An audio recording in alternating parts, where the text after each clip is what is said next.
Obviously, got a great night for our program, and one that we've worked really hard to make happen. So I haven't been emotional to this very point, and of course, right when I get in front of you guys, I'm going to get emotional. But I think that the emotions are a testament to the level of care, the level of investment from so many people that are cheering for us.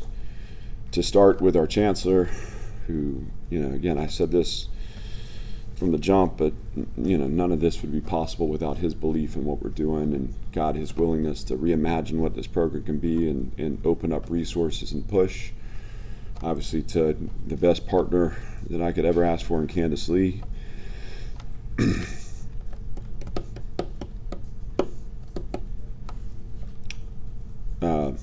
She's a great boss, a great friend, a great mentor.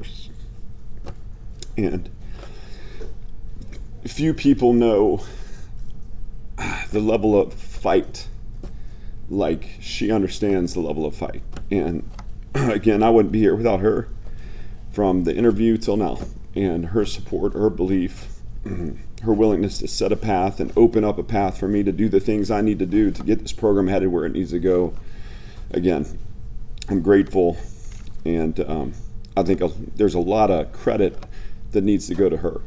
So as far as the game went, independent of the way I feel right now, we expected to win that game. That's not shocking to me. I was going to be emotional no matter what, because it's a big win, and to capture that stadium and as we're kneeling the ball out, just a picture in my mind of what the dream is. That is the dream. That's why I came here. It's what I came here to do. And there are days where you feel like you're really close. There are days where you feel like you're miles away. And to have that actualized for the moment, that was special, and something I'll never forget. Now, we expected it, and I'm proud of our team, the way we battled. When you look at the game itself, we knew we needed to limit possessions. That's an explosive offense. It's a good Alabama team.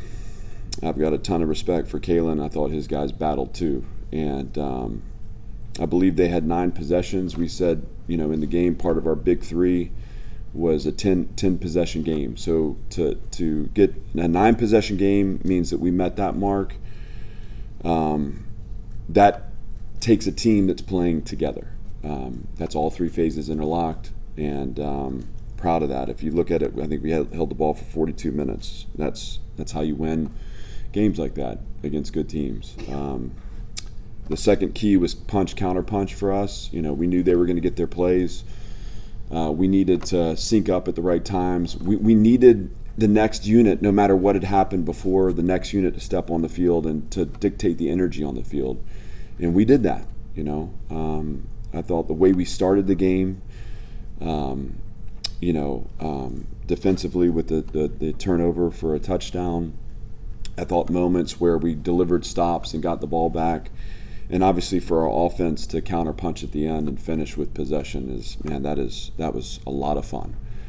I felt like we delivered that way. And then special teams. Now, there were a couple of things that we want back from special teams that return at the start of the half.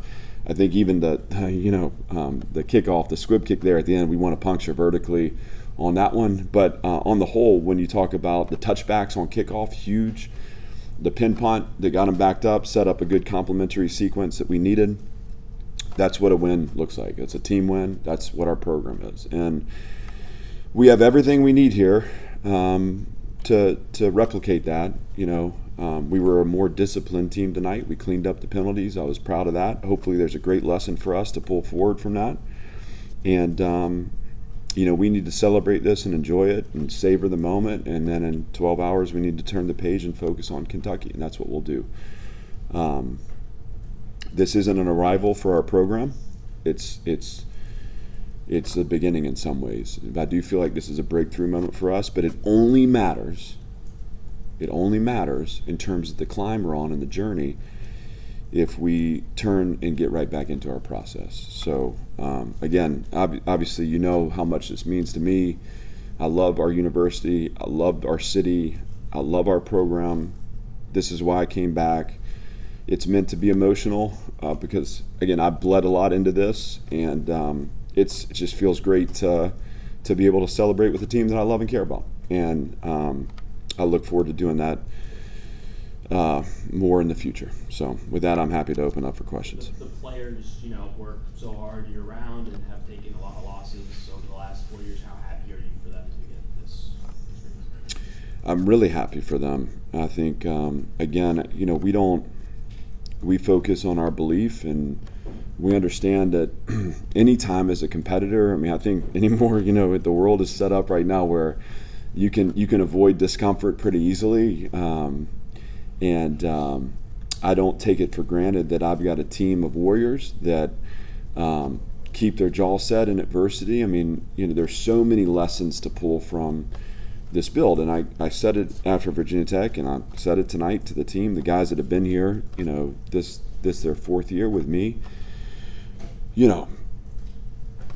There's nothing I could say to thank them for their level of belief and investment. This is my job. It's my passion, but I'm also kind of hardwired. And this, I love challenges, and I love coming to work, and I love the task of having to find a way through. I think for young people to share that passion and love for the challenge, it's inspirational. It's remarkable, and so yes, I'm happy for them. Happy for all of them. The guys that we added to this program, I can't thank them enough for, again, their alignment with our environment, our culture, and with what Vanderbilt football is about. And I know they're hungry for more too. So we're going to go back to work. Clark, I think the goalposts are over near Broadway now. When you think back on what you've gone through here, but specifically the end of last season, when everyone's leaving, you're making changes, how far away did this feel at that moment? What is it you think allowed Vanderbilt to just go beat the number one team in the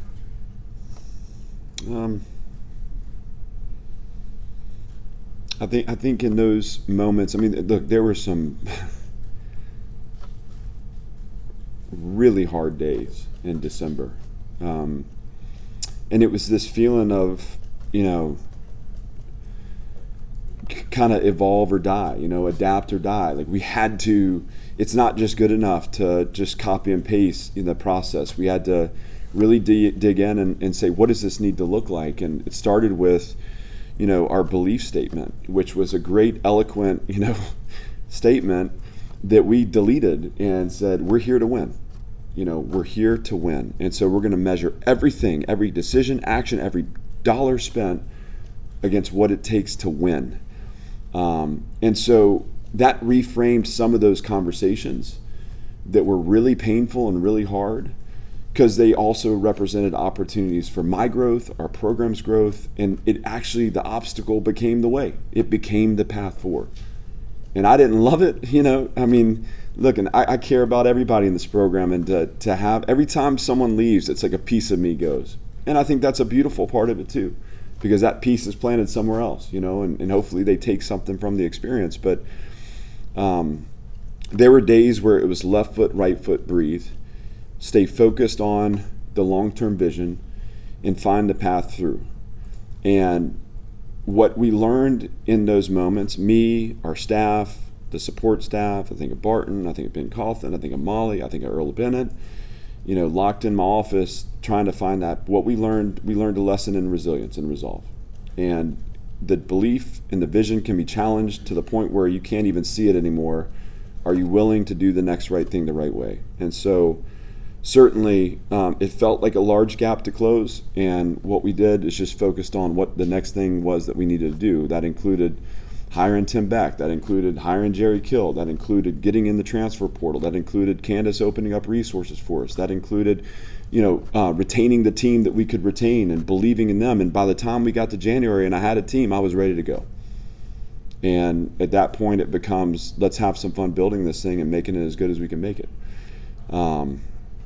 And so that captures a little bit of what that experience was like for me. And again, I look at a night like tonight, and I think, I'm really glad that I had a bunch of people around me that held onto the rope.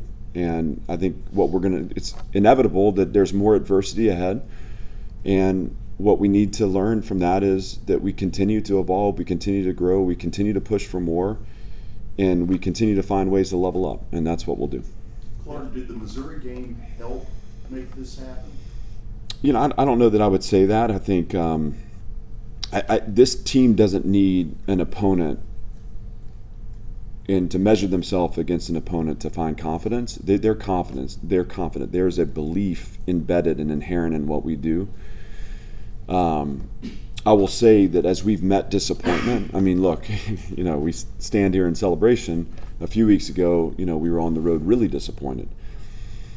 We're capable of both, right? We can play really well, and we can also play poorly. And so the lesson here is playing to an identity, playing to a strategy, and continuing to step into that belief. But the locker room after those disappointing losses has been totally different than it was in the first 3 years. And that's not a statement about, there are so many people in those first 3 years that were on this team that are no longer here that bled and sweat and sacrificed and believed.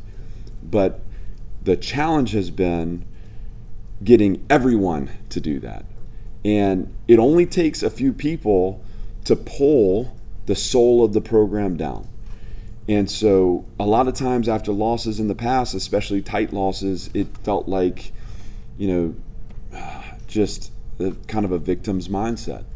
And whether it's at Georgia State or whether it's at Missouri, that locker room, the tone, the courage, the challenge of each other, that has represented something totally different to me. And obviously they were disappointed, but there was a resolve there. And so I don't think we needed Missouri to get to tonight, and I don't think we needed tonight to get to where we're going. Again, you talk about margins, and look, I mean, we needed to win that one in regulation. I mean, they were building momentum offensively. We needed that stop at the end. But had we come back and we lost those margins and we came up just short, I still believe in where we're headed. So this is about celebrating a good result and switching gears and getting right back into process to go find some more. Of course, the clip of Nick Saban saying that Vanderbilt is the only place in the SEC that's not hard to play. Were you aware of that clip before this week? No, and shoot, I mean, look, I mean, I don't. That doesn't affect me. I don't have an opinion on that. I mean, I love Coach. I mean, I've got so much respect for him, and I don't take any disrespect.